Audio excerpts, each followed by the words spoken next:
আসসালামু আলাইকুম প্রিয় দর্শক ভাই বোনেরা, আমরা সিঙ্গাপুরে এসেছি। আমরা যেখানে কাজ করতেছি এখানে প্রচুর পরিমাণ লবণাক্ত মাটি। আমাদের সাথে আছে যেমন সুমন চন্দা, তার সাথে আছে বিকে।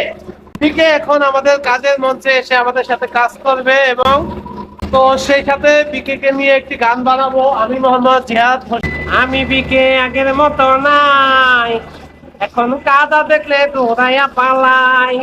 আলী বাবার জগতে তবে কিসের আলো। ভাই আমি বিকে আগের মতো নাই, এখন কাদা দেখলে দৌড়াইয়া পালাই। ভাইয়া আমি বিকে আগের মতো নাই, এখন কাদা দেখলে দৌড়াইয়া পালাই। কোন লাউয়া এখান দিয়া পানি ছেড়েছে, আমাকে চাকরির কষ্ট হইতাছে তোমরা বুঝো না। এই আমি বিকে আগের মতো নাই। সুপারভাইজার